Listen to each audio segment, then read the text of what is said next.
Okay, how you doing? Roy here, all things Yoga with Roy, and we're looking at the alignment today. And what we're going to look at is rotation of power.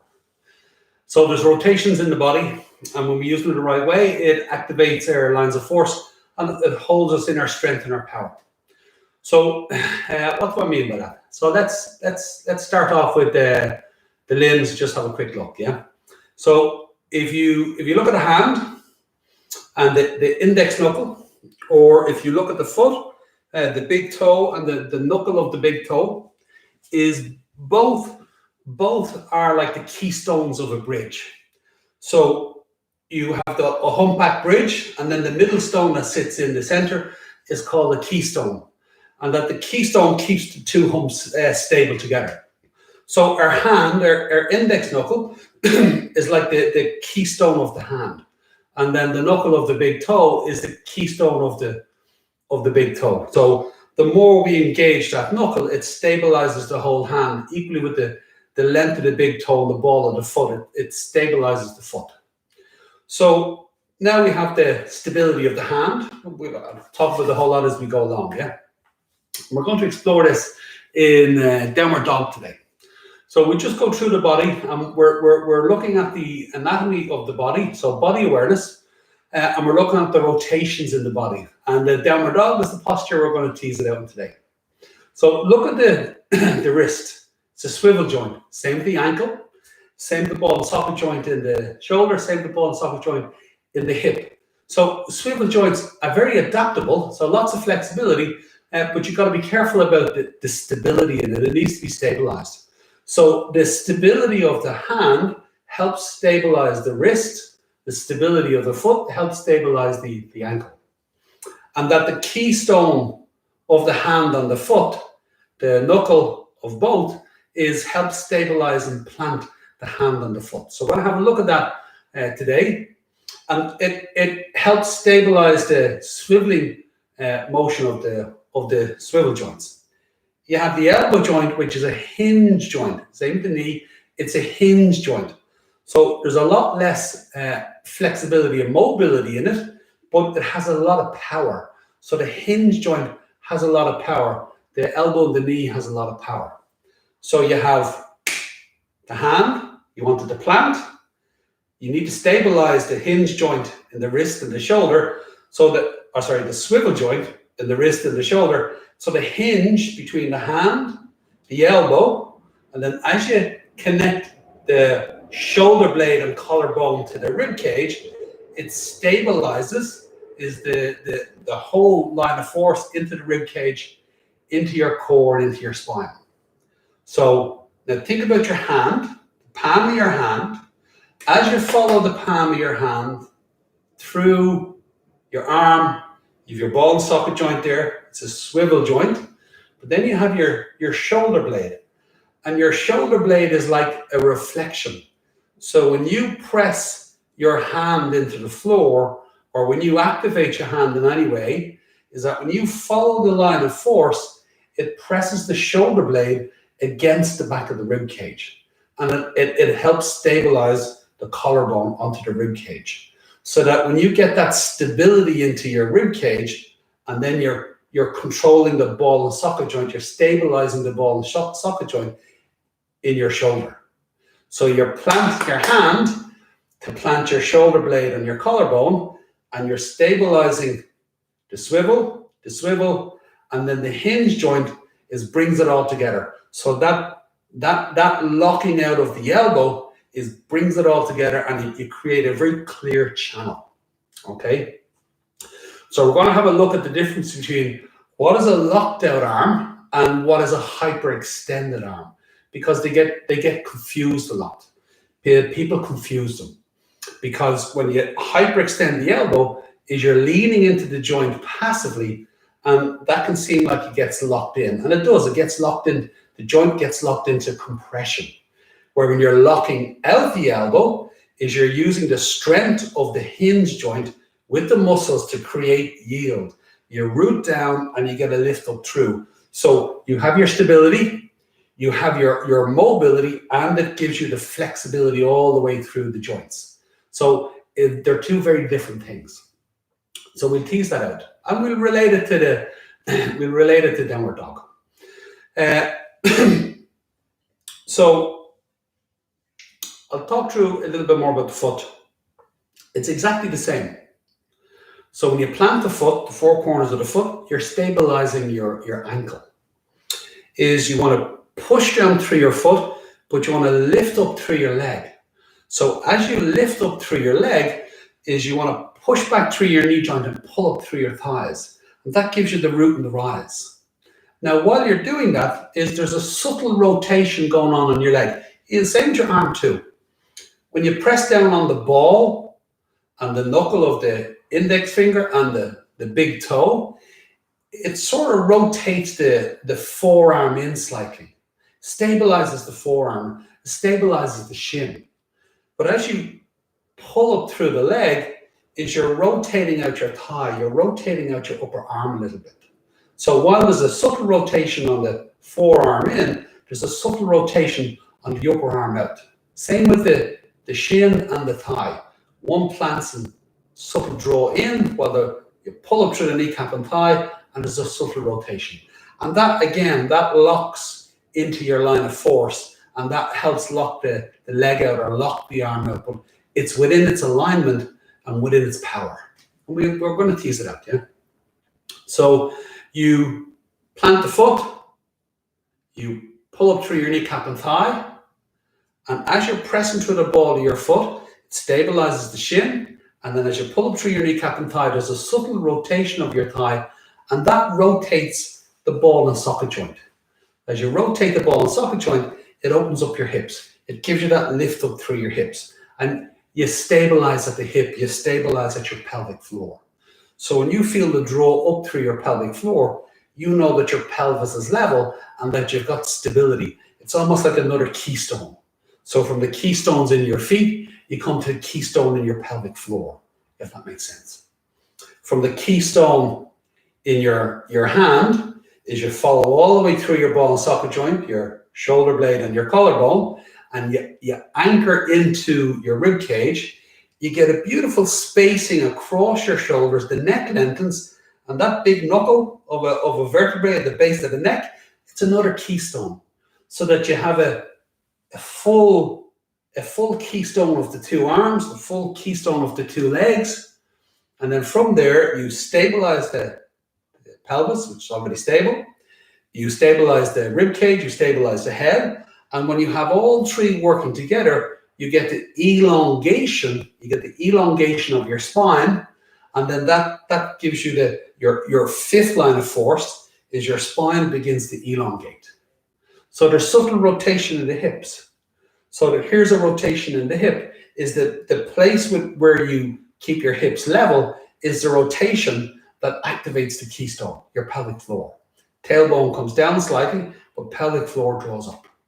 Is while the hips are stable, your rib cage, again, you can prop and you can collapse. You can prop and then you can collapse. Again, there's that tilting motion.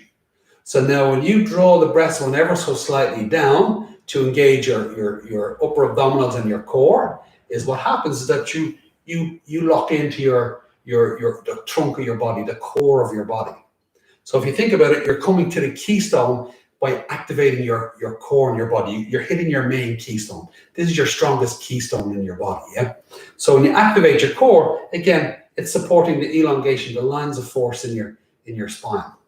So you're stabilizing the rib cage, keeping the shoulders open, and then the elongation of the neck, again, is the head. You see the head here, there's rotations here. So you want to stabilize the top of the skull on the top of the spine in a position that elongates the spine. Okay, now I know I've said a lot. I'm going to take you through it. And as I take you through it, we're going to test it all. So rather than just giving you this is what you need to do, is what I want you to do is explore it instead. So you're going to explore the rotation of your wrist, the rotation of your elbow, and you're going to look at the range, and then within that range is you need to test yourself to find when your line of force is engaged and when it's disengaged. You're going to feel yourself planting down, and then you're going to feel yourself lift up, and then you're going to disengage them, so you begin to recognize the distinction of it in your own body. And you're exploring the full range of your body and finding what works for you. Why are we going to do that? People have different range of motion in their wrist, equally in their elbow.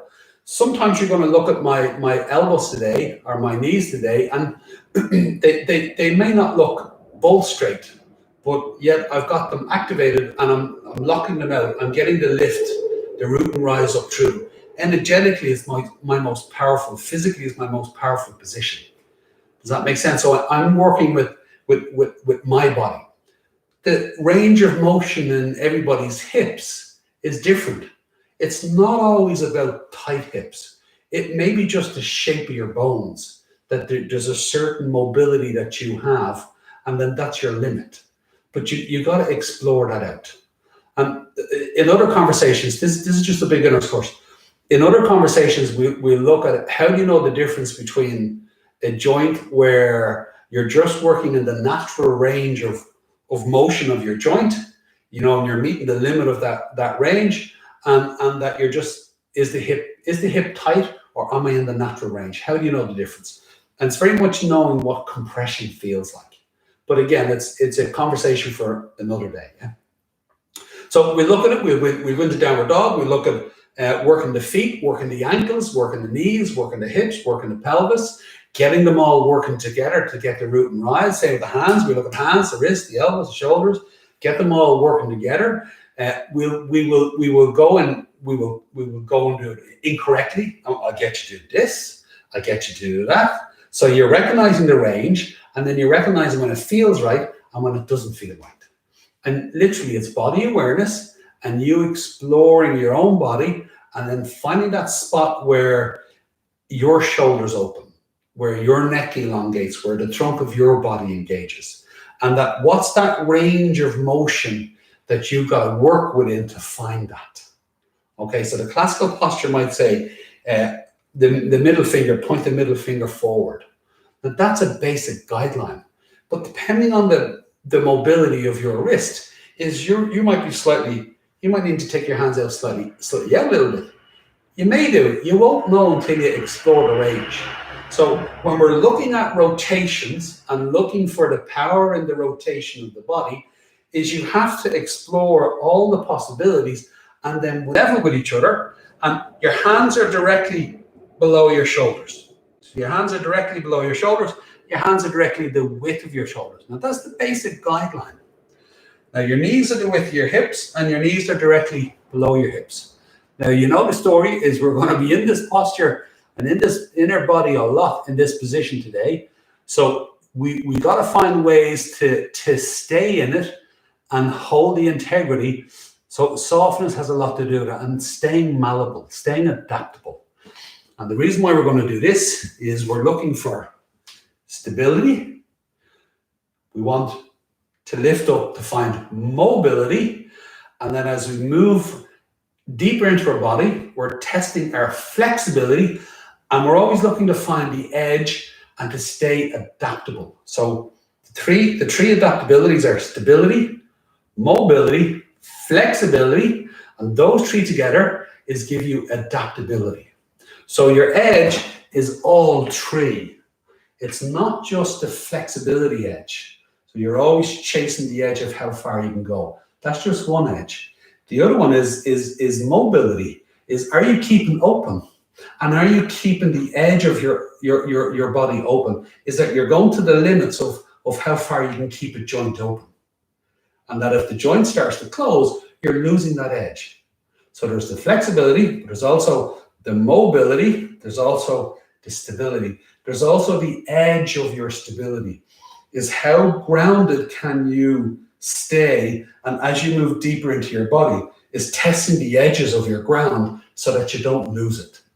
And that you want to stay adaptable in all three of those. So we need to be able to stay centered, and then also in our center of gravity is stay in that engagement of the body without getting rigidly locked in. So you'll notice at times is we get into the sway and just engaging with the body, and at times, if you need to ease off the intensity to maintain an edge, is you have to do that. Don't be getting locked into things where you feel that you have to fight your body.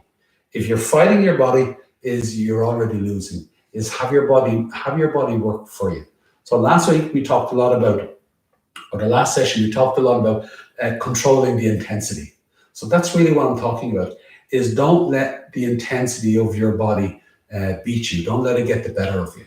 So adapt as you need to. Stay malleable in your body, and engage the intensity at a level that you can stay with it. So if you need to take a break at any time, do, but don't be too quick to take a break too fast. Is maybe you just need to pull back a little bit to stay stable as opposed to coming all the way out. Maybe you need to ease back a little bit to open the body up a little bit rather than coming all the way out. So think about micro movements, all the small little things you can do that make the biggest difference. Okay, and if you need to take a break and come out of it, do, but only if you really need to. Is test to see what you can do before you come out first. Okay, so we're in table position. Now, if there's too much pressure on your wrists, all you've got to do is bring your body back ever so slightly, so you put more weight on your knees, so less weight on the wrists. And then let's come up onto the pads of the 5 fingers. Now, when you're on the pads of your 5 fingers, make sure that you feel the weight to the pads of all 4 fingers on the thumb. In particular, the little finger. Is if you've got the little finger down, then you're pretty sure the rest of the fingers are down. Yeah, you got a nice stability. And if you do a little bounce like this, it just gives you a good sense of your resistance into the floor. You can feel your weight, but you're pressing your weight into the floor through your fingers. Now, from there, slowly let the fingers spread out. Slowly let the fingers spread out so that the knuckles are coming down, the thumb is coming down, the palm and the butt of the hand is coming down, so you've fully got your hands on the floor, the whole length of the fingers and thumbs. And then what I want you to do is ever so gently, I want you to sway around that connection between your hand and the mat. So normally I might say sway around your ball and socket joints, but for now, I just want you to sway and feel the weight of your body really open up the palm of your hand. At the same time, you're opening up the length of your fingers. So it's a real opening of the hand, the solid connection between your hand and the floor. And this in itself can be pretty intense. It's that full engagement. Even if you bend your elbows a little bit and do this here, and really press the hands into the floor, really feel the tone of the hand work. Now you might feel a little bit of pressure on the wrist. If it is, again, put a little bit more weight in your knees so that you can really just feel the hand open up to the floor and you're resisting into it. And you don't need to make it about the pressure and the wrist and it being too much. Just ease your weight back a little bit. Okay. So now what I want you to do is we're going to explore this, is lift your index knuckle off the floor. Lift your index knuckle off the floor, but keep pressing the pads of the fingers and the thumb. So notice when you lift the index knuckle off the floor, but you still press down through the pads of your fingers and your thumbs, it actually gives you a nice bit of stability. You can feel the strength of your fingers and your hands. If you're not used to it, it can be quite challenging, yeah? Now let the knuckle go back down. So now what I want you to do is press, really press the knuckle into the floor. And look what it does I'm exaggerating so you can see. Look what it does for the forearm. You can see that forearm. You see that forearm to twist in a little bit, turn in a little bit. Now I'm being excessive so you can see it. Okay, now press the whole hand into the floor, and rather than really press into the knuckle, is press the index knuckle into the floor like the rest of your hand, and notice how it stabilizes. It stabilizes your wrist joint and it stabilizes the forearm. The forearm ever so slightly turns in a little bit. You get a subtle rotation in the forearm, and it really grounds you down. If you want to feel it stronger, see the hard part of your elbow here, the outside of your elbow. Is if you rotate the outside of your elbow, if you rotate it out and forward and let your shoulders come a little bit to your ears, you really feel yourself pressed down. You really feel all your weight, this really strong energy pushing down into the floor. Because now the upper arm is now pressing down into the floor as well. You got a really solid sensation. Okay? So that just gives you a sense. So sit back on your heels a little bit, and then give your hands a little bit of a shake. Because we really worked the hands there on the wrists. So let's give them a little bit of shake out, because again, we're doing this is a 90-minute session. So we're just shaking stuff out, and we're incrementally going to take ourselves through our body. So now notice the release as you just shake out the wrists, shake out the hands. Okay. So you will have noticed that as you press down, there's a subtle rotation of your forearm in. If you rotate your elbow out, really locks the hand, the energy really locks down into the floor, yeah? So you get a really solid connection in that. However, it sends all the energy down. There's no lift up through it. And you see when I rotate the elbow out, it makes me bunch my shoulders. I'm exaggerating so you can see it. It makes me bunch my shoulders. So it disengages my shoulder blade from my rib cage. So it locks me into my neck. So rather than opening my shoulders and coming to the keystone and the base of the neck, what it does is it locks me into the muscles of my neck. And that's going to create a weakness. So a lot of times we can unconsciously turn those elbows out and lock in at the neck. So that's not a good thing.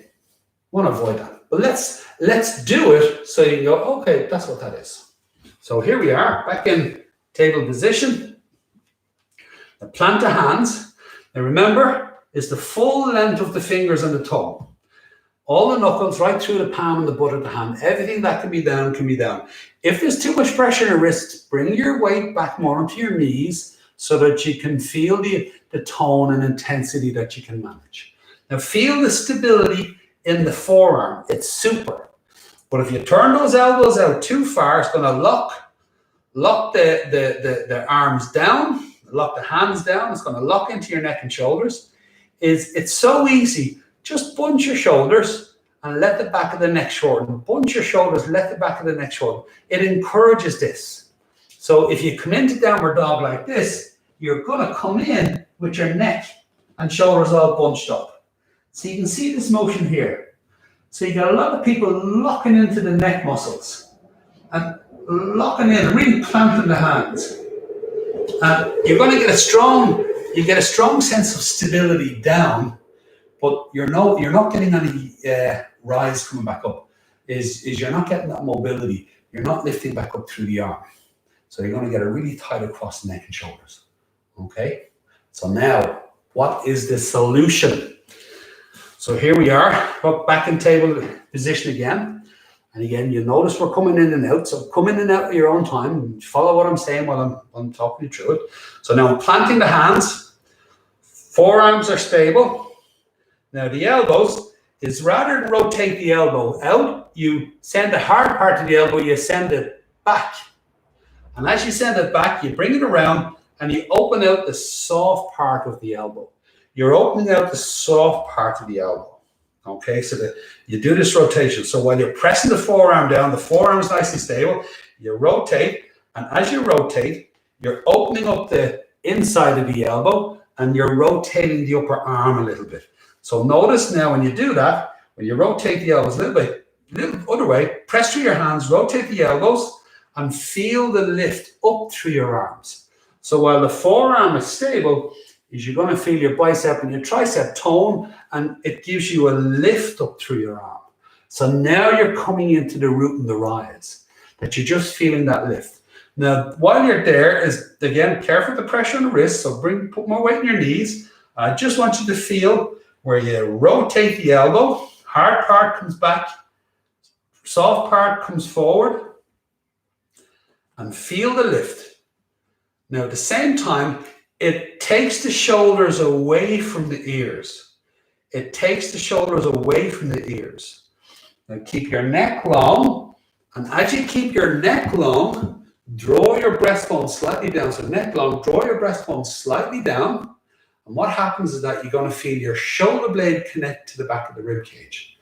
As the shoulder comes away from the ear, you stabilize the ball and socket joint, and you're using the collarbone to help stabilize the shoulder into the rib cage, into your spine. So as you press down through your hands, fully, make sure that knuckle's working, all the knuckles of the fingers.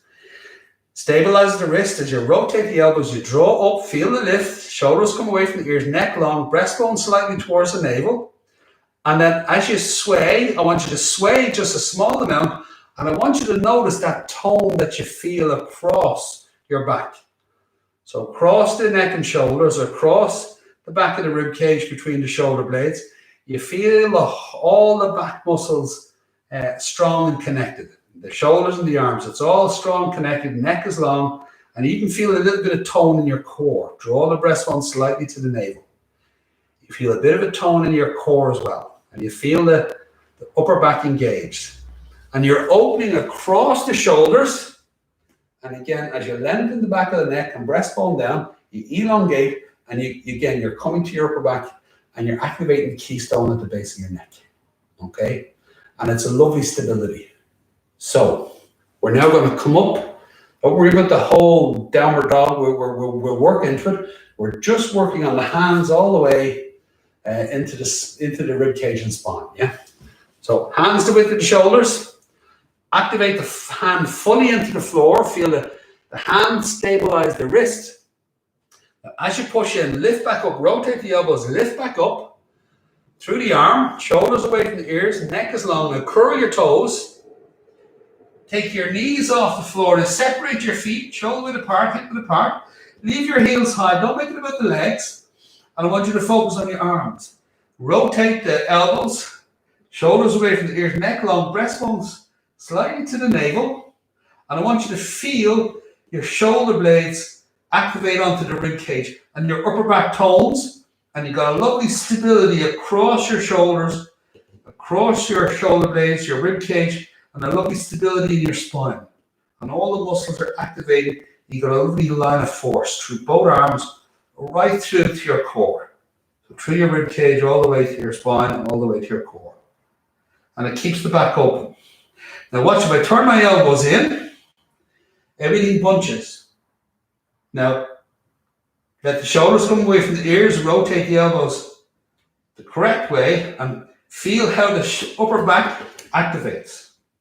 Now bunch your shoulders to the ears, turn the elbows inwards, then rotate the elbows out and let the weight come across the shoulder. Feel your upper body weight connect through your rib cage onto the shoulder blades and across the shoulders, down the arms, right through to your hands. So feel that lovely stability, nice openness. And again, a little sway. Just to keep the muscles engaged, keep your center of gravity engaged. You don't let yourself get locked into it in the sense of don't let your muscles get tired into one position. Your center of gravity is always fluid, so a little motion, and notice how it just eases out the effort and lets you control the effort a lot more. Okay, so come on down again. Now, let's have a look at a hyperextended elbow. So here we are again in table position. And a hyperextended elbow is when we rotate the elbow and then we turn it so much that we start to passively lean on the elbow joint itself. So we're here like this, and then as I turn and I lean forward, you can see that I'm just leaning into that elbow joint. So I'm not working my muscles, I'm putting an awful lot of weight into the butt of my hand, into the wrist joint, put an awful lot of weight, you can see it's weak, I'm putting an awful lot of weight into the elbow joint, and the muscles are not really working, and I can bunch my arms like this, or bunch my shoulders. Now again, I've got a certain amount of hypermobility in my joints, so you can see my elbow joint there is hyperextended. Some people are really, really flexible in their joints. So it's easy for them to just be hypermobile and hyperextend the joint and then just put their weight into the joints of their body. Yeah, is how do you sort it out? If that's what you do, is let's say there it is. Look, it's hypermobile. The easiest thing you do is that you slightly soften your elbow. You slightly soften your elbow. When you slightly soften your elbow, is you'll notice that again there's a bit more mobility in the elbow joint, and you'll feel your muscles are beginning to engage. It also allows you to really plant your hands onto the floor, because if you hyperextend the joints, you're leaning into the butt of your hand. It's very hard to get your hands on the floor. It's very hard to get the fingers onto the floor because there's so much weight coming through the wrist joint and the butt of the hand. So there's their hypermobility. Slightly bend the elbow, and notice how it lets you plant your hands. Now this is physically more demanding. For the muscles of the body. So now what happens if somebody is used to hypermobility and then they slightly bend the elbows, then they're going to go in the opposite direction. They turn the elbows out too far and they start to lock down.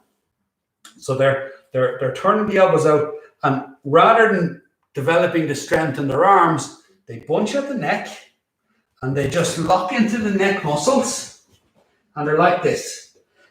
So you'll see all the neck muscles just bunched up. Everybody's all bunched. Okay?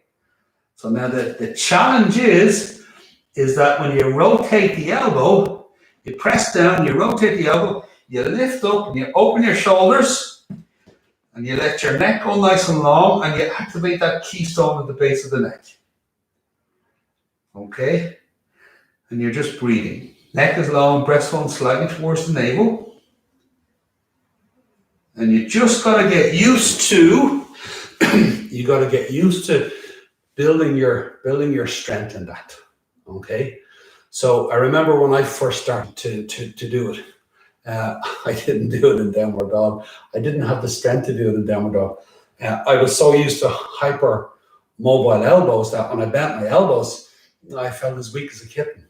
So then I would rotate my elbow out and I started locking into my neck and shoulders. Is then result all bunched up. So to get that root and the rise is I would just do this in table position and just get used to the effort and the energy. Get used to holding the space. Here's my stability. Here's my mobility.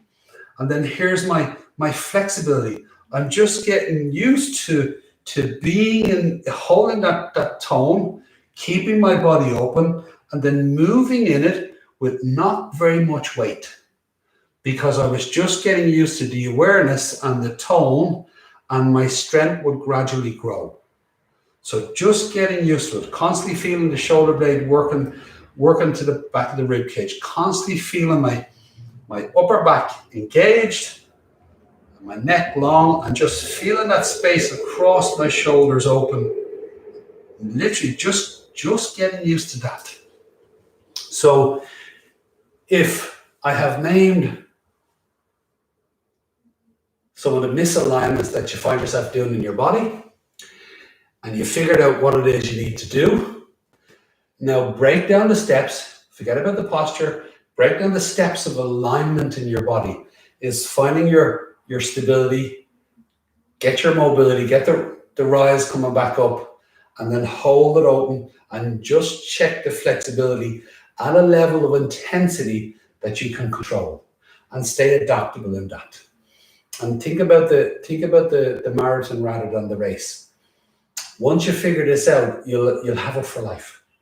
Is if you try to race off without really being able to bring it with you, is just as easy to slip back into the bad habits, and you won't have it for life.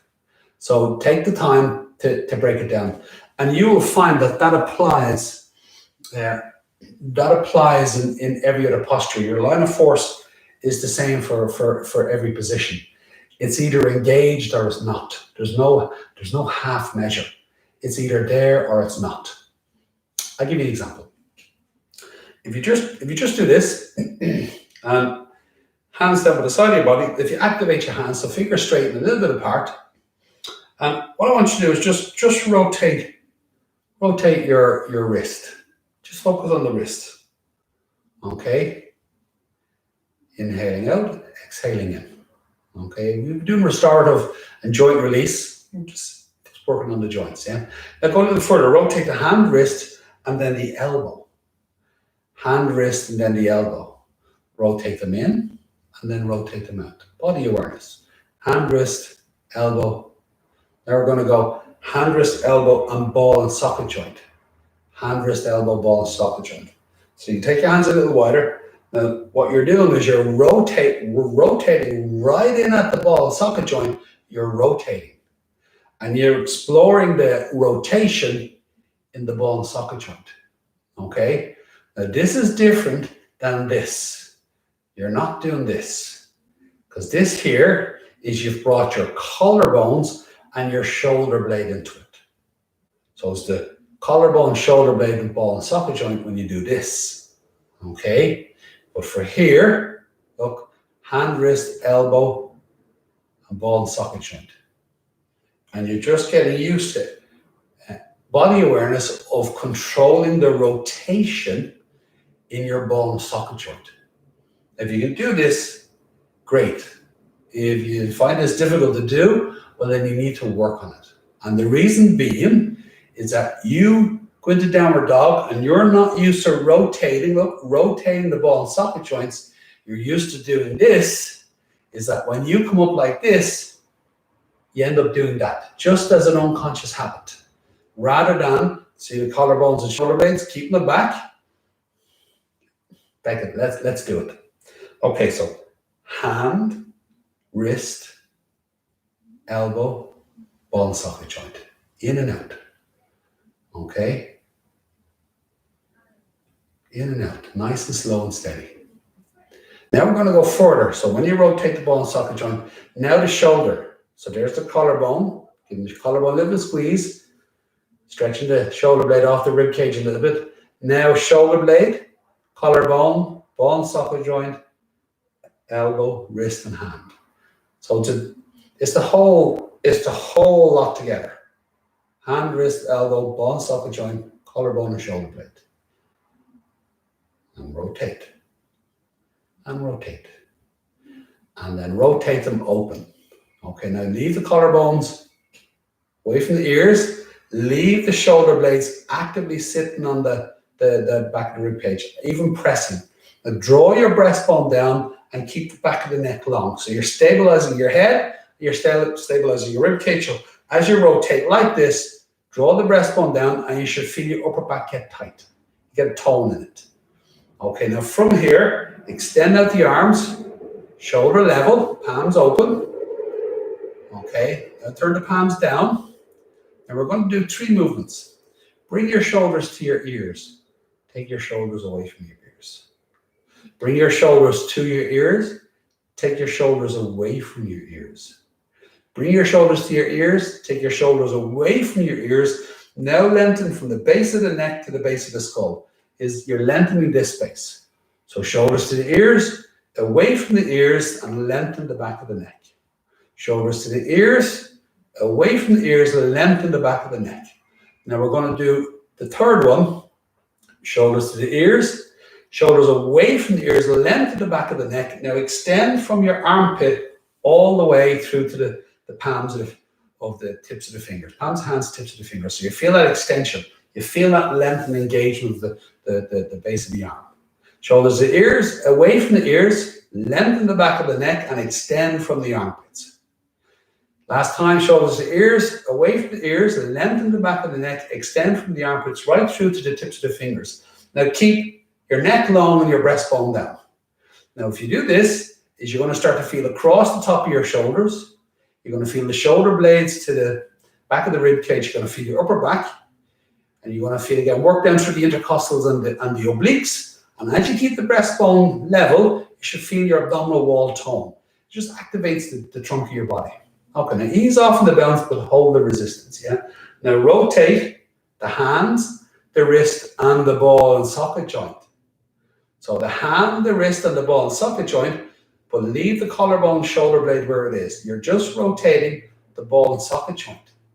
Now, as you rotate hand, wrist, and ball and socket joint, actively keep the breastbone down and the back of the neck long.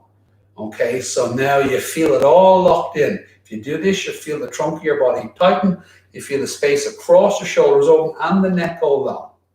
Now, while we're here like this, now we're going to slowly do this. Draw your breastbone slightly down, keep the breastbone down, and a little bit of rigidness in the elbow. Breastbone stays down, shoulders stay open. Breastbone stays down, shoulders stay open, and do this here. A little bounce the arms again. So breastbone is staying down, keeping the trunk of your body engaged. Notice how you can feel your core, your upper back, your shoulders are open, the neck is long. Okay, look, my hands are slowly going higher and higher, but the shoulders are staying open, and I can continually feel my shoulder blades press against my upper back. Continually feeling my core work, my upper back work, my neck stays long. And get it all working together. Okay, now if you got that there, if you turn your palms out, that's a lovely stable downward dog. You see if I do this, I'm bunching up, there's my power. Okay, now extend the arms back down.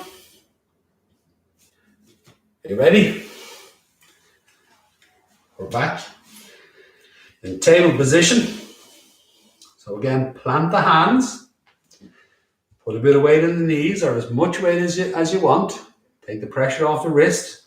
Now, as you press through your hands, again, lift back up. As you push through your hands into the floor, feel the lift back up through your arms. So the forearm's going to tone. Rotate the soft part of your elbow out a little bit, just enough till you feel your upper arm engage. It draws up. You feel a tone. Takes the shoulders away from the ears. Lengthen the back of the neck and draw your breastbone slightly to your navel. And if you do just a little sway, a little forward and back, just a little sway like this, notice how you feel the shoulders come away from the ears, like we were doing, shoulders away from the ears. Feel your neck go long. Now extend from your armpits. That same extension from your armpits. You're in this position, still feel that extension from the armpits. And notice how you got a lovely line of force through your hand, through your arm and shoulder, through your rib cage, to your spine, and then to your core. You got a lovely stability. Now, once you feel that, what I want you to do is just curl your toes and take your knees off the floor a few inches. Okay, just a few inches. And again, let yourself keep rocking, keep the neck long, the shoulders open. And again, that rotation of the elbow, keep it stable. And notice as you're gently swaying, you're still extending from the armpits. Shoulders are open, neck is long, extending from the armpits. And as you go a little deeper in, is keep drawing the breastbone to the navel. Keep drawing the breastbone to the navel. And just feel that. And again, gently rocking in it. Just in the stability and the tone. Even them shoulders open. And my hands are slipping a little bit here.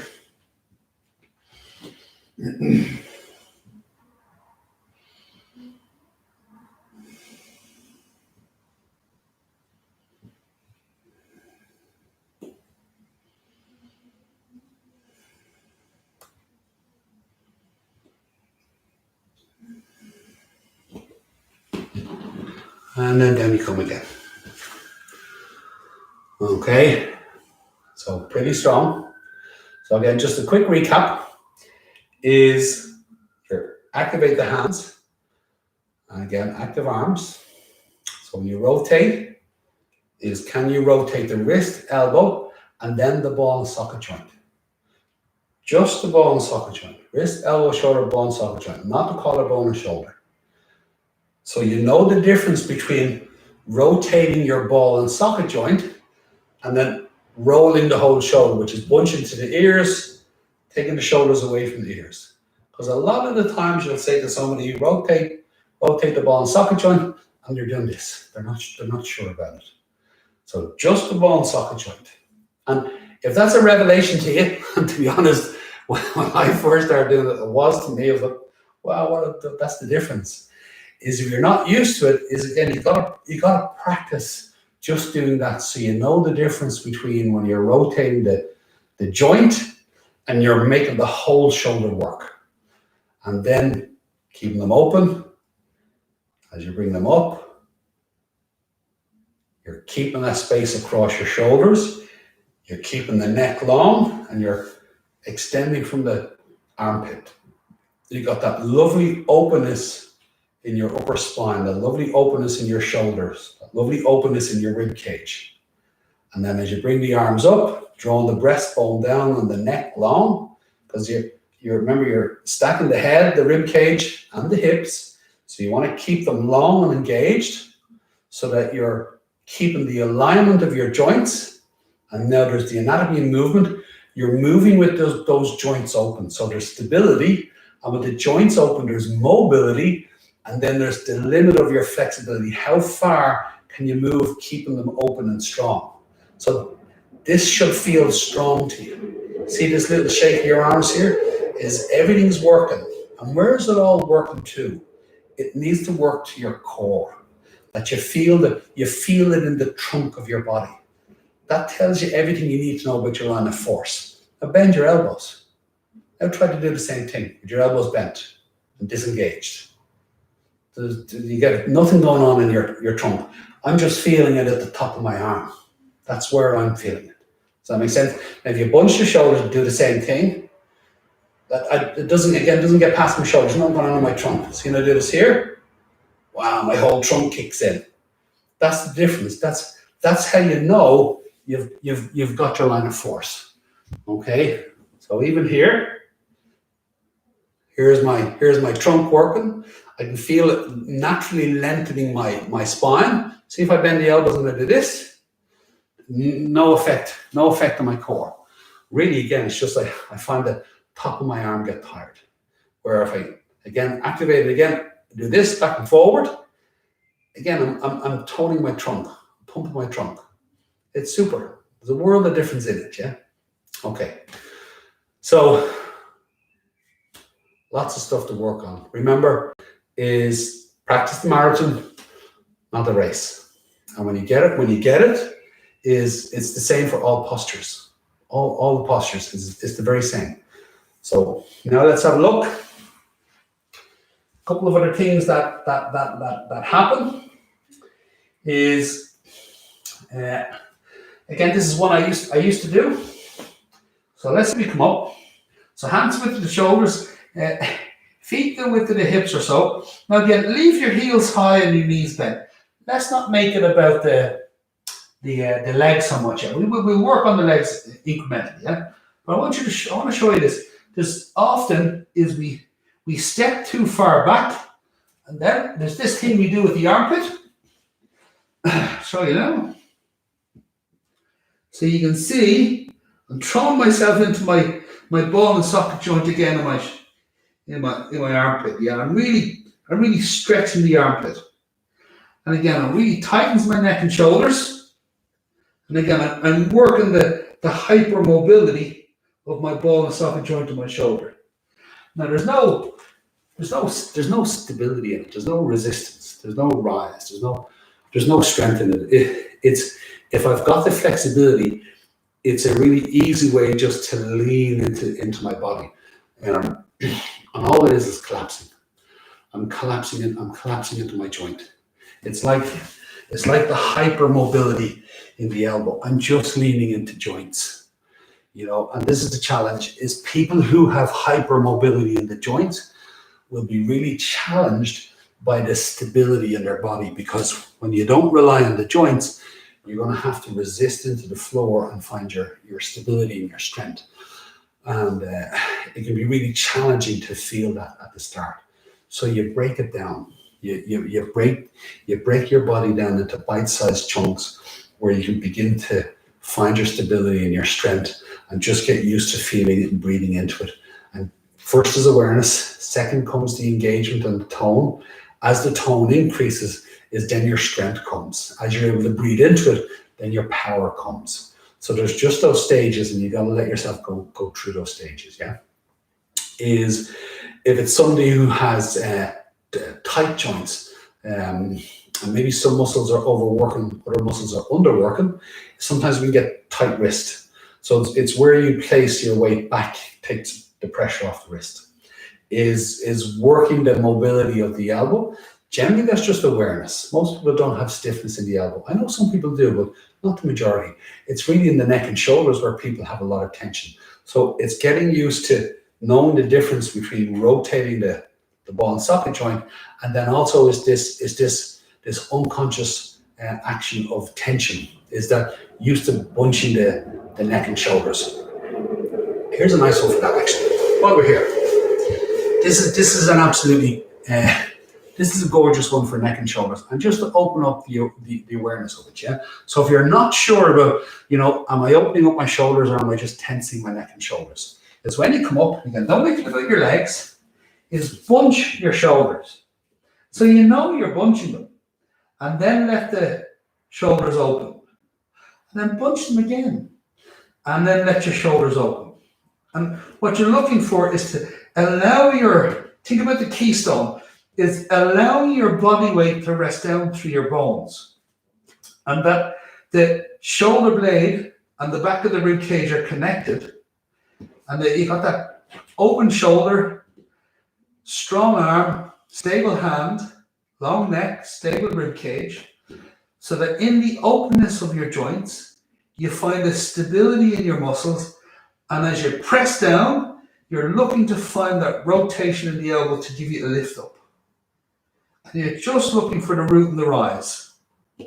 And you're exploring it. And if you're not sure, if you find yourself starting to bunch again, bunch up the neck and shoulders a little bit, and then let them settle. And bunch them up, and let them settle. And just get used to letting your weight come onto your shoulder blades.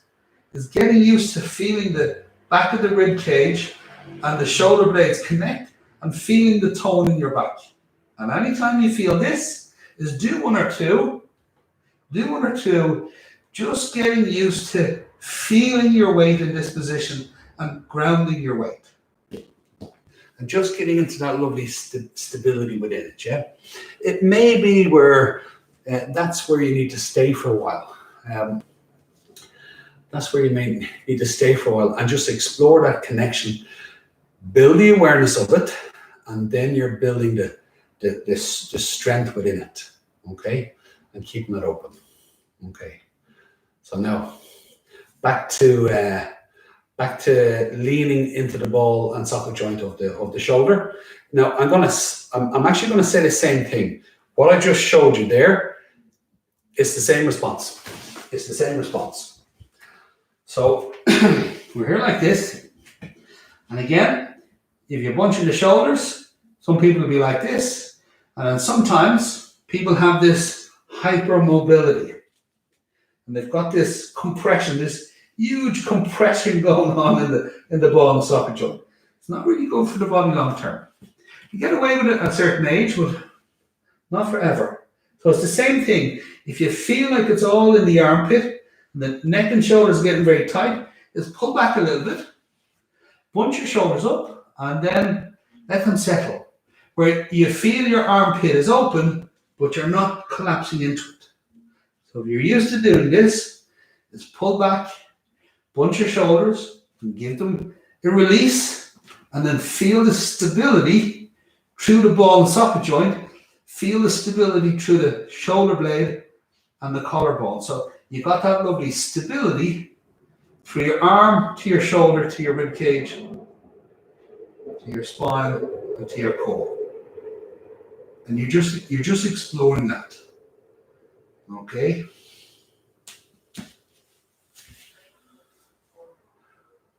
Again, you got to feel it all out. So now another thing, we're going to start to move. Further into the body. Now, I'll tell you what I'm going to do first. Is there's a tendency to separate the feet. So here's my hands, here's my feet. There's a tendency to separate the feet and hands and feet too far away from each other.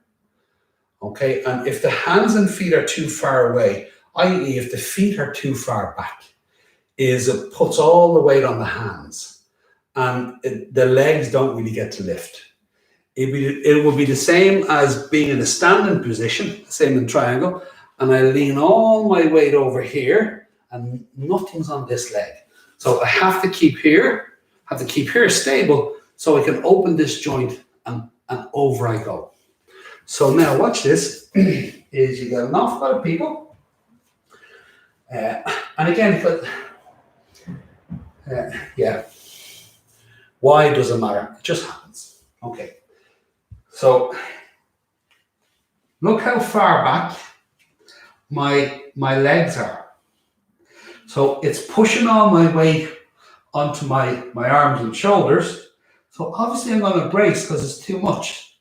And my legs can't do any lifting. I can push them in, but I can't lift. See, my legs aren't under me enough to actually lift. Okay, see the way my hips, it makes my hips push forward.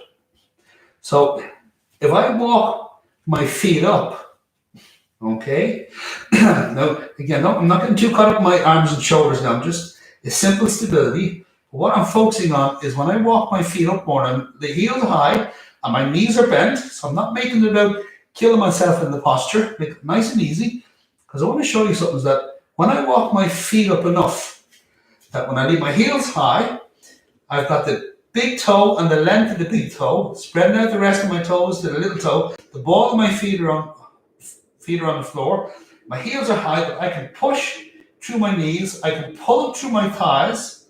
And that, look, it allows me to get my feet under me enough that I can use my legs to lift my body weight. I can lift my body weight. And I can use it to draw my sit bones back and up.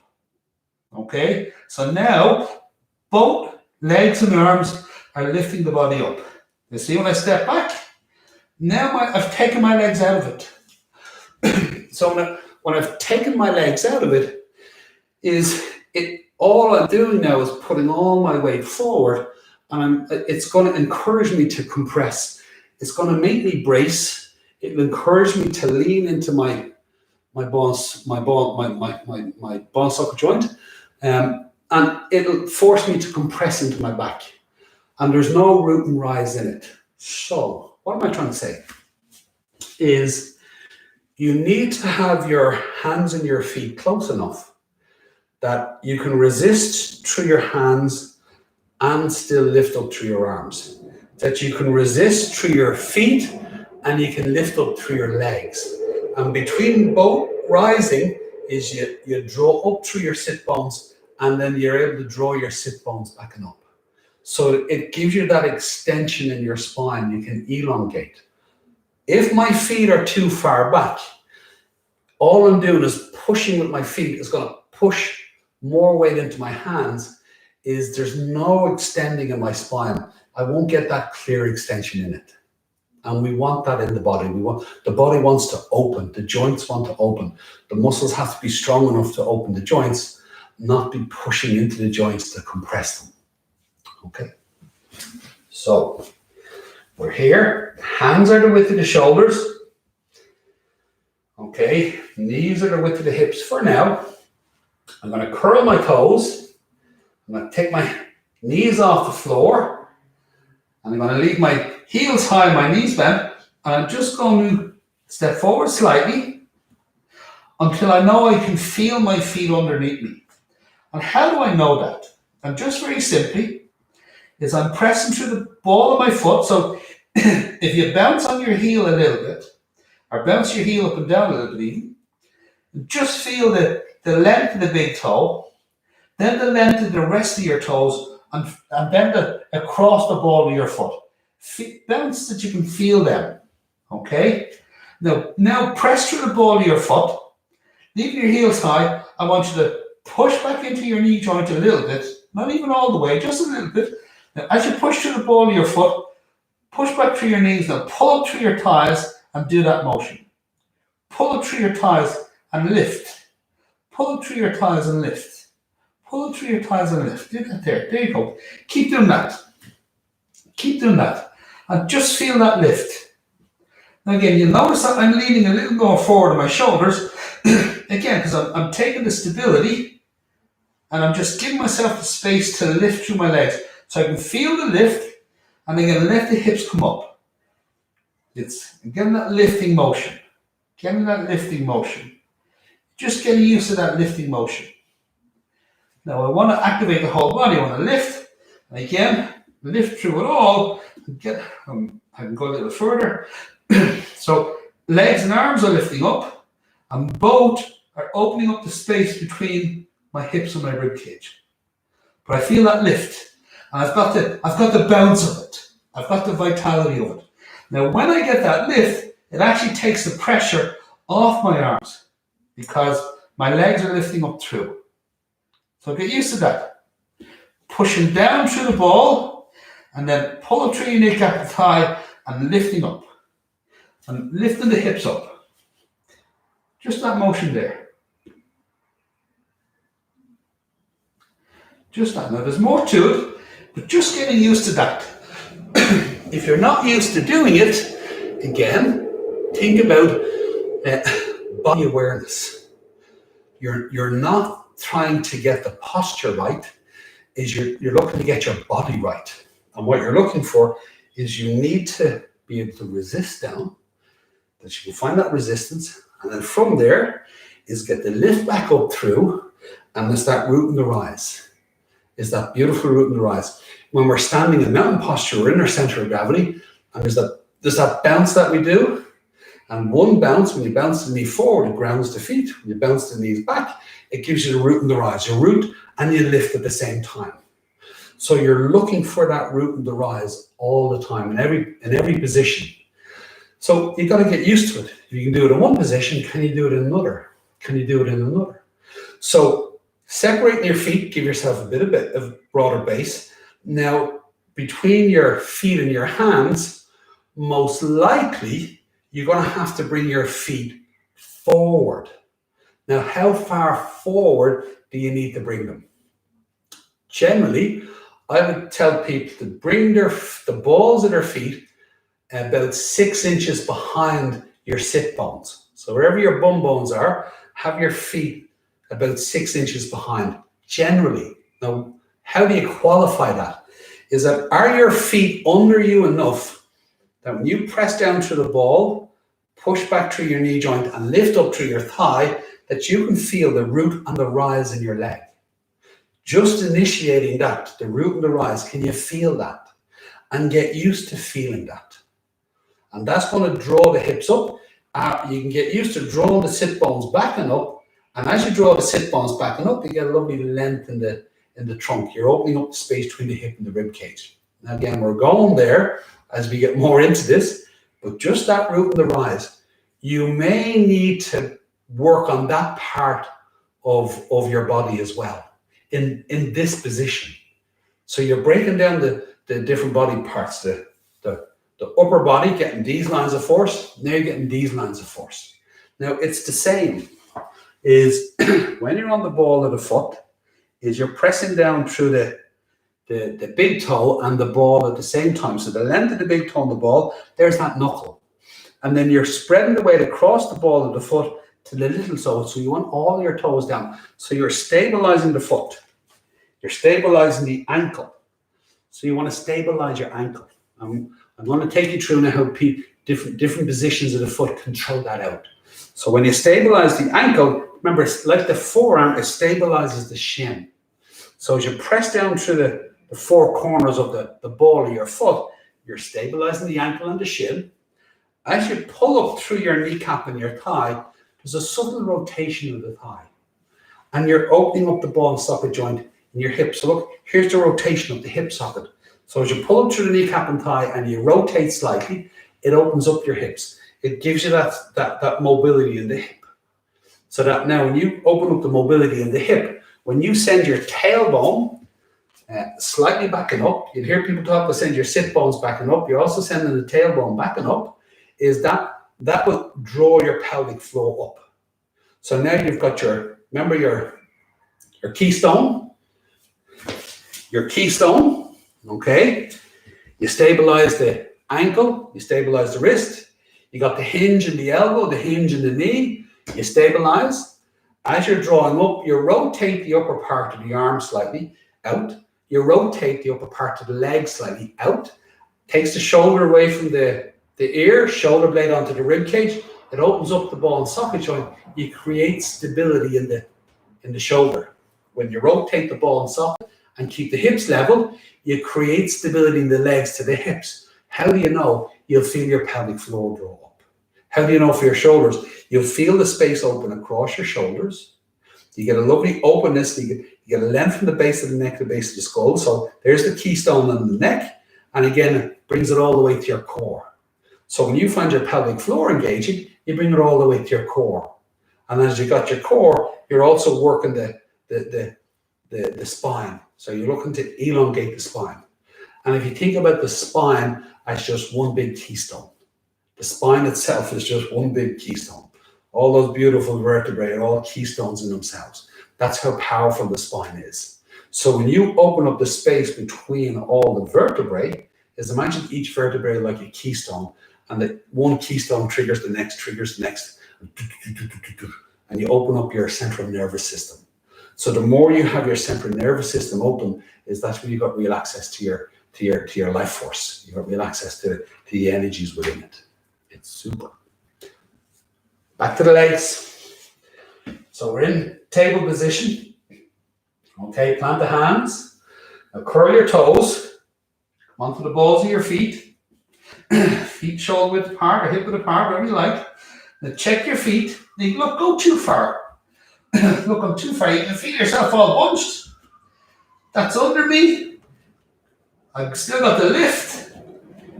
Oh, now it's gone. You can see my pelvis tucks. I'm tucking my pelvis.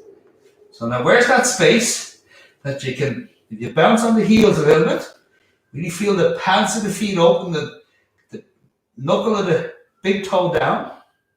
And as you push back through your knee joint, pull it through your thighs. Push back through your knee joint, pull it through your thighs. Now as you push back through your knee joint and pull it through your thighs, where is your pelvis? See here? See the movement in the pelvis? There's my sit bones backing up, but as I send my tailbone down slightly, now there's my pelvic floor. Now if I keep pushing through my knee joint, pull it through my thighs, where do I position my pelvis that my pelvic floor draws up? So if you gently sway like this, my pelvic floor is drawn up. Again, I'm opening my shoulders, keep my neck long, and I'm drawing my breastbone and my groin enough together that my core activates, my trunk activates. And I'm gently rocking in the core of my body. And it's just toning. Okay, there we go. And I just got that lovely root and rise. So I've got stability, I've got mobility, and then I'm teasing out my flexibility. And again, the pressure's off the arms. The arms don't feel nearly as much as they did when I wasn't using my legs. So it's super. Now, let's discuss a locked out leg. I could stand and I could just passively lean into my knee joint, like leaning into my elbow joint. I lean on my heel, I lean passively into my knee joint, and it'll make my bum stick out like a duck. Okay? So when I slightly soften my knee, we've done it in 100 other videos, so you know what I'm talking about. When I slightly soften my knee, it plants the four corners of my feet. Okay? And I start to sway in my center of gravity, opens my center, brings me into my center of gravity, and that little soft knee, it activates all the muscles in the legs and opens up the joints, yeah? Now, when I bring my pelvis neutral, is my pelvic floor draws up. I get that tone in my pelvic floor. So as I'm swaying around my center of gravity, I can feel my pelvic floor engage. I can feel the trunk of my body engage. Now, that's exactly the same in downward dog. It's just that the body's in a different position. So rather than the four corners of the feet, it's the four corners of the ball of the foot. So you want the little toe on the floor as much as the big toe. You want your ankle stable, okay? So you want your ankle stable. So if you do 10 to 2, if you lean too much to the outside of the foot, you get this 10 to 2 is, again, you lock out like this. I'm exaggerating so you can see, yeah? Okay, so is you want to leave the heel high, little toe on the floor as much as the big toe. Now check that you're stable, is your ankle is stable. Now locked out leg, look, I'm pushing through my knee joint, but as I push through my knee joint, I pull it through my thigh. As I push through my knee joint, I pull it through my thigh. Now look at my heel stays high. I'm not doing this. So many people chase, look at this here, I'm chasing the heels down. Look what's happening. I'm compressing my ankle joint. Look at my pelvis. My pelvis is tucked. I'm just rounding my back and I'm bunching my shoulders. So again, my heels are down, but everything else is getting a bit torturous. So here's the balls of my feet. Ankle is stable. Push through the knee joint, pull up through your thighs. Push through the knee joint, pull up through your thighs. Don't send the heels down. Just lock out the leg, get used to locking out the leg, and as you lock out the leg, get used to lifting the hips. See that there? See that there? Letting the trunk go long. Letting the trunk go long. Just getting used to the trunk going long. Okay, so locking out the legs, nice and strong. Nice and strong. Okay? Now, if you're doing this, and you're saying, this is effort. It is effort. It really is. When you're looking for real power, real lines of force, your real strength is you got to get the root and the rise. So you just got to get used to incrementally increasing the tone at a level that you can stay stable, at a level you can keep it open. So you don't go to a point where the intensity takes over or your muscles get too tired that they get weak. So you got to pace it out. Think of it again like a marathon. Is there's no point in doing it to a point that you can't hold control anymore. So you're better off coming out 100 times if you need to, or easing back. And it's about, in many ways, getting out of your own way. When it becomes strong, is not reacting to it. Incrementally letting the body feel itself stronger and stronger. And every time you meet a resistance in it, is you got to check, do I have my line of force? Have I got my alignment? If you do, and it just feels strong and intense, you're okay. It's just the intensity. Ease back on the intensity if you have to. You're not causing any harm. Is if it's strong and intense, but then it gets compressed and tight, now something's gone awry. Is ease back until you find your space again. Or take a break, okay? Excuse me. Okay, but it's getting used to. Yes, it is strong. You're coming into the true strength of your body, and believe it or not, your body is if you put your body in its right alignment, and you moved in that beautiful root and rise, you would be amazed how strong your body really is. So we got to get used to incrementally increasing that so that you can go, yes, I am doing this. Yes, I can do this. Jesus, look how strong this is. And yet I stay relaxed in it. Okay, so now we're going to do the next part. Okay, so you will have heard me in other videos, and I'm going to say it again. Even when we're standing in the sway, you breathe into your navel. When you breathe into your rib cage, breathing into the intercostals, feeling the expansion. When your rib cage expands, it floats up naturally. As it expands, it floats up a little bit. So when your rib cage floats up a little bit, it lengthens the lower spine and the trunk tightens a little bit more. Simply by the way you breathe, the way you're in your center of gravity, the way you breathe, and the natural tone, you get the beautiful elongation. Rib cage expands, and the trunk of the body, space between the hip and the rib cage, goes a little longer, and you get a deeper tone. Now that's on the inhale, and when you exhale, you can exhale but keep the rib cage open. As you keep the rib cage open, you get a beautiful contraction, but you maintain the space. I'm going to show you now. Yeah. So even in downward dog, we're in downward dog, you breathe a bit into the navel, but when you breathe into your rib cage and it begins to expand, the space between your hip and your rib cage elongates. So that space between the hip and the rib cage elongating, it sends an energy up through your sit bones. So the trunk of your body is elongating. It's a much smaller movement than trying to push up through your shoulders and bunching. A lot of times you'll hear a yoga teacher will say, and send those sit bones backing up.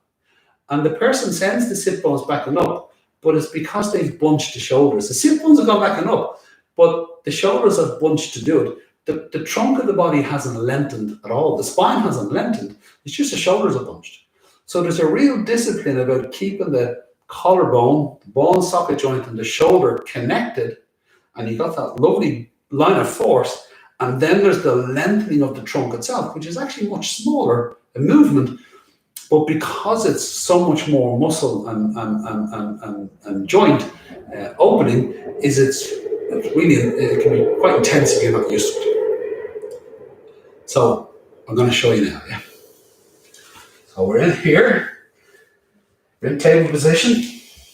We're going to curl the toes, and leave the heels high, and knees a little bent. Just check your feet. Okay. Now we're going to leave the knees bent a little bit for this one, but you can still lift up. Look, knees are bent. I'm still getting that lift. I'm still looking to lengthen the trunk of the body. Yeah. Now, but we're doing it with ease. There's a bit of ease in it. Yeah. So what I want you to do is focus on breathing into your navel, then breathe deep into your rib cage. Just get used to it. Exhale in your own time. And as you breathe into your navel, breathe into your rib cage, breathe into your upper chest.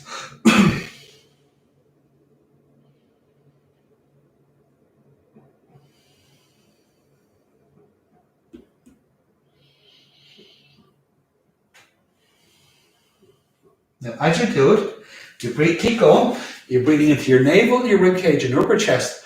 I want you to notice that when your rib cage expands, you might need to breathe a bit more, with more effort than you're used to. Breathe strongly into the intercostal muscles. And notice when you've got the expansion in your rib cage and it's opening, is notice how it lengthens the space between the hip and the rib cage. You get it. You get the sit bones moving slightly away from the rib cage. You get a lengthening, and that's you breathing your sit bones backing up. So as you exhale, the contraction is you're continually sending those sit bones backing up. So whether you're inhaling or exhaling, is you're lengthening the spine.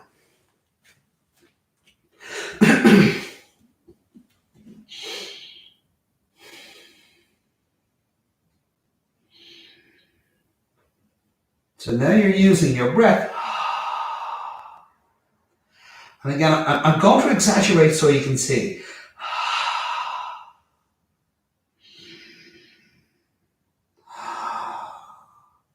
Now, I'm exaggerating so you can see. I'm rounding my spine a little bit. I'm rounding my spine a little bit. And then I'm sending the sit bones backing up. Now, that's me toning to do it. I'm toning my trunk to do that. Okay? But as I breathe my rib cage, my breath is the same thing.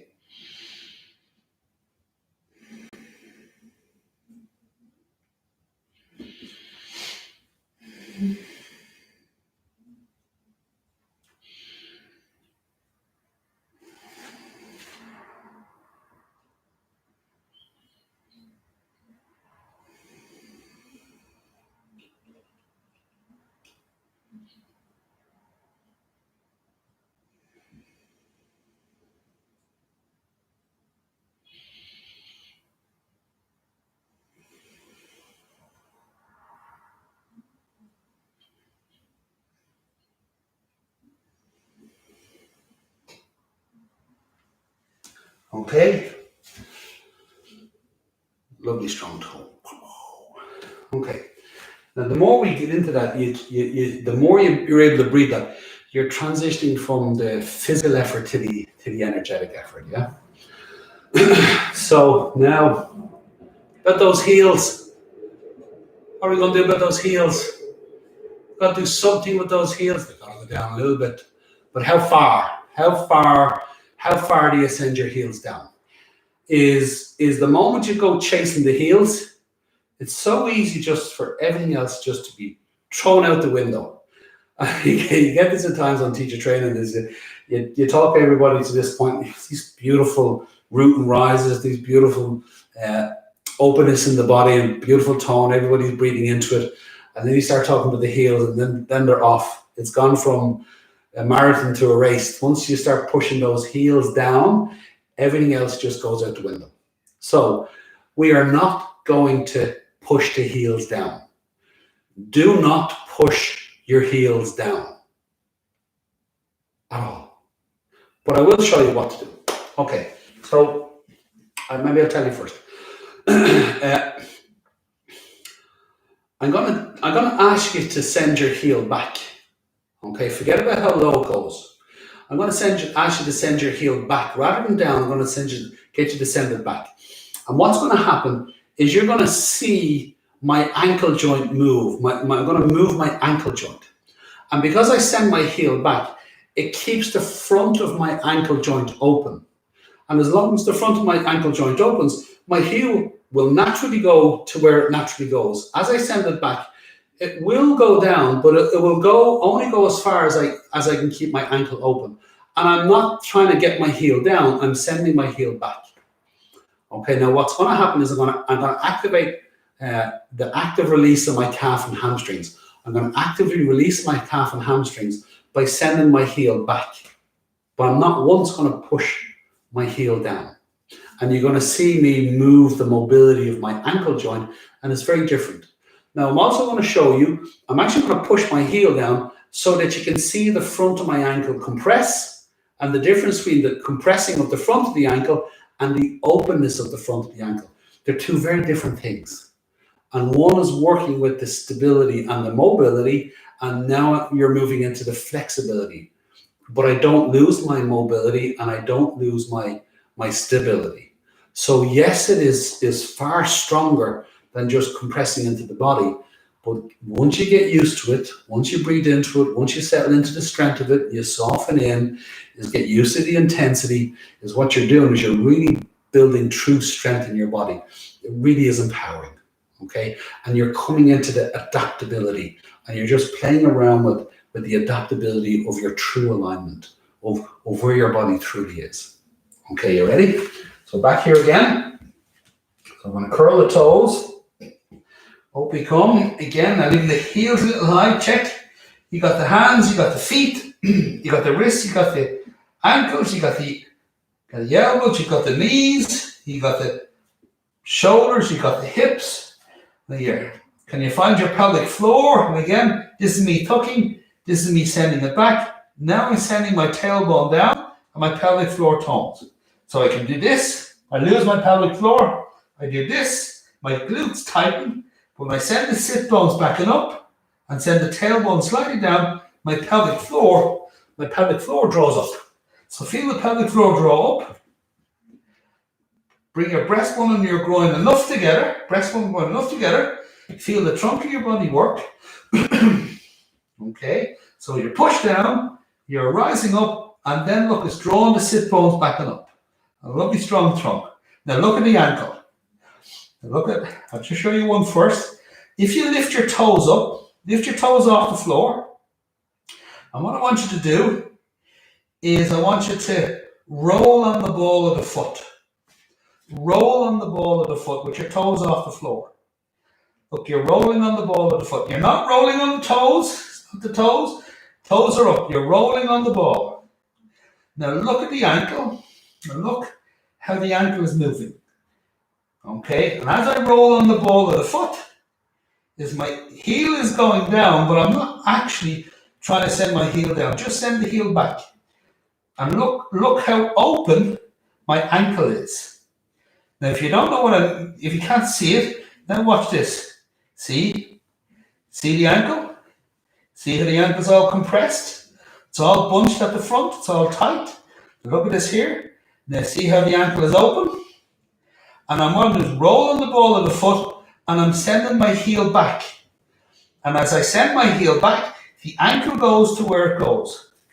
And look, I can lock out the leg. I can lock out my leg and draw the sit bone back up. Lock out the leg, draw the sit bone back up. Get that lovely length. You can do one, then you do the other side. Just roll on the ball of the foot and send the heel back. And as you send the heel back, you can lock out your legs. Send the heel back, lock out the legs, and again, draw the sit bones back and up. Now again, you might be up here and you're doing it. You might be higher, but it doesn't really matter. As long as the toes are up, send the heels back and lock out your legs and push down to lift up. You can do one at a time. You can do one at a time.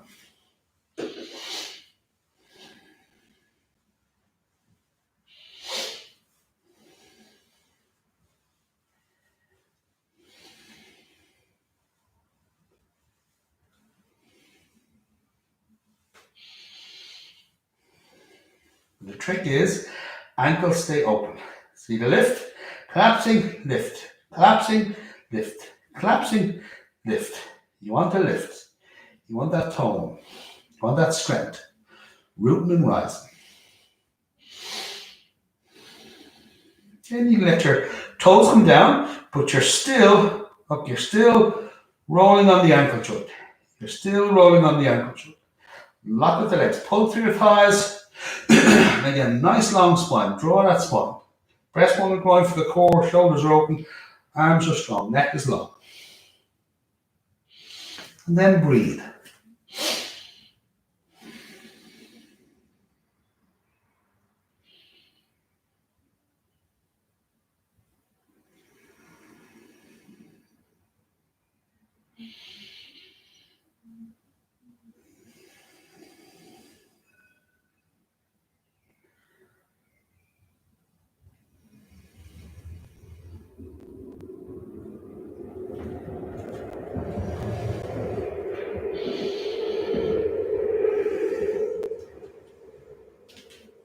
And then down you come. Okay. So again, it's already 7:30. Time flies by. 90 minutes of downward dog. Okay, so let's do a relaxation. Okay, and I'll talk you through a 5-minute relaxation, and then I'll say goodbye to you, and you can just continue on in your relaxation for as long as you want. If you've any questions along the way, it's just fire them in, and I'll see them, and I'll answer them along the way. Yeah? Okay, so you're lying flat on your back. Let the feet rest out. Let the legs rest out. So your feet are hip width apart. Your hands are down by the side of your body, palms turned upwards. So we're going to do a pick up and a drop. So we're going to start with the right foot. So you're going to inhale, raise your right foot off the floor, just half an inch or so. Point your toes away from your body. Curl your toes back, push through your heel, and then drop. Let it fall. Inhale, raise your left foot just slightly. Point your toes. Curl your toes back towards your head, push through your heel, and then drop. Inhale, raise both hands just slightly. Make a fist, stretch out your fingers, and drop. Inhale and raise your hips. Get your backside above the floor, and drop. Inhale and raise your chest. So shoulders down, chest up, and drop. Inhale, squeeze your shoulders up to your ears. Exhale, pushing all the way down to your hips, and relax. Inhale, gently rolling your head to the right. Exhaling to the left. Inhaling to the right. Exhaling to the left. And then inhaling back to the center. And again, make a quick scan of your body. Make any adjustments you feel you need to do. Whatever you need to do to allow your body to be more comfortable, is let yourself do it. And then let your eyes close. Just allow yourself to lie still. And then from there, you just begin to breathe. Breathe a little into your navel, a little into your rib cage, and a little into your upper chest. And again, notice when you exhale, you can feel some part of your body letting go. And when you inhale, you feel your body open up. As you exhale, feel some part of your body letting go. And then I want you to follow the story that your body tells you as it's letting go. And incrementally, you're going to feel the weight of your legs, the weight of your arms. We spend a lot of time in the hands and arms, so you get this lovely release of tension, release of pressure off the muscles, pressure off the joints. Same with the legs, pressure off the ankles, the knees, the hips, pressure off the legs. And you're going to follow into your trunk, your hips, your shoulders. Probably feel a good release across the neck and shoulders. You spent a lot of time working on the upper body today. Your rib cage, your rib cage and core is all of it just releasing. Everything. So when you inhale, your inner space opens up a little bit more. As you exhale, some part of your body is going to let go. You won't know until it happens. When it does, just let yourself go with it. And what's happening is that you're opening up your inner space, you're letting go into it, and you're going to start to feel more and more of your body move towards the floor. So you'll feel your skin softening and spreading out into the floor. You'll feel your muscles releasing. You'll feel your joints releasing. You're going to begin to feel the natural weight of your body more and more. And you get that beautiful release. And your body's coming into the floor. And I want you to just explore the exhale and the softness in the exhale. And as you come to the end of the exhale, there's a beautiful moment of pause. There's a natural moment between the exhale and the inhale. And in that moment of pause, I want you to just be completely at ease and still in your body. Whatever you're feeling in your body, be completely in the stillness of it, in the ease of it. And just feel all the excess tension. Anything your body doesn't need, it just begins to fall away. You feel it, the beautiful natural weight of the body just draw you down. And then as you exhale, you'll feel that tension release on the exhale. And you get this wonderful connection between your body and the floor. So you're just releasing into that connection. Any excess tension, you're grounding your body, you're neutralizing your body. So all excess tension just flows out of your body into the floor beneath you. It's beautiful. And when you're doing that with the pause at the end of the exhale, is go explore your inhale. So I just want you to breathe just a little deeper into your navel, your rib cage, and your upper chest. And as you do, as you reach the peak of your inhale, come to it easily, come to it softly. As you reach the peak of your inhale, there's that moment of pause, that moment of transition before you exhale. I want you to spend a little longer at the peak of the inhale, just a couple of moments longer. And as you come into that beautiful pause at the peak of the inhale, is the body opens up, the energy flows in, and you get a lovely lightness and a spaciousness. And I just want you to feel the uplifting sensation. So as you exhale, there's a wonderful effortlessness and letting go to that beautiful stillness in the pause at the end of your exhale. You're rooting down and grounding beautifully into your body, into the earth. As you're inhaling, you're opening up your inner space. You get a beautiful sense of spaciousness, and there's this lovely sense of rising in it, this lovely sense of openness and rising. And it's just allowing the energy to recharge. So as you're letting go of the excess tension, you're also allowing the body to renew itself, to recharge itself. So as you reach the peak of your inhale, you stay in that pause at the peak of inhale for a couple of moments longer and enjoy the spaciousness. Enjoy that sense of lift coming up through your body. So you get this beautiful lightness at the peak of the inhale. So as you exhale, you're in the effortlessness to the beautiful stillness. As you inhale, you're in the beautiful spaciousness all the way to the lightness. And then in between both, you've got this beautiful spaciousness within your body. And it's the same root and rise, that same stability as you exhale. You've got that beautiful mobility and lift on the inhale. And you've got that wonderful flexibility and spaciousness on the pauses and the space in between.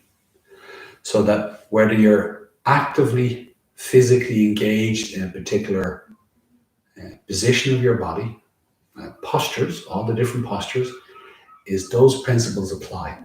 So even now when you're lying flat on your back, in Shavasana Yoga Nidra, corpse pose, it's still a posture. The same forces are still engaging in your body. And as you breathe, you can breathe those beautiful forces, but you're doing it in such a gentle and easy way that it makes it so easy for you to just find that beautiful rooted connection, that beautiful spaciousness and lightness of the rise, and then the beautiful openness in the pauses. And as you breathe the effortlessness on the way down and the spaciousness and lightness on the way up, is you're just perpetually breathing the spaciousness itself. Now just continue in that space, just breathing the spaciousness. And as you breathe the spaciousness, I want you to just settle into one more experience, and then I'll leave you with that.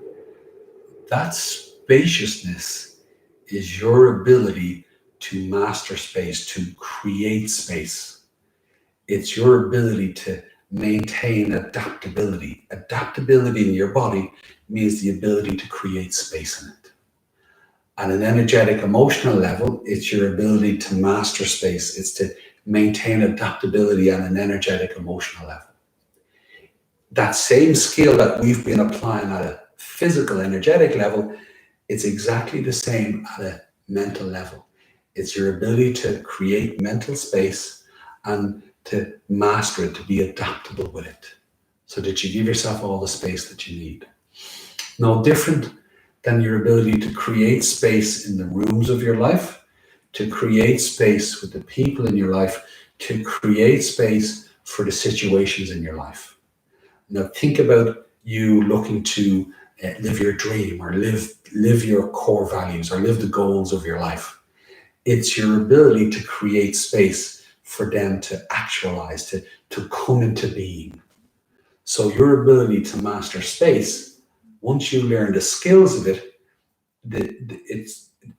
a nice way to say it is the truth is the truth is the truth.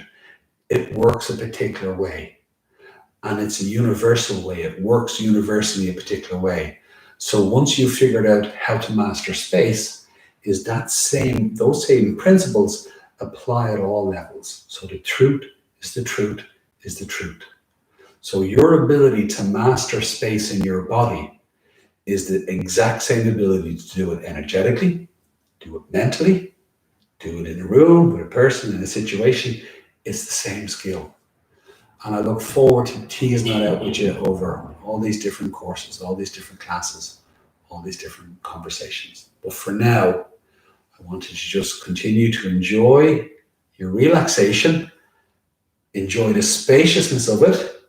And I want you to know that that's what you've created today, that awareness of that spaciousness. And well done. I'll see you in the next class.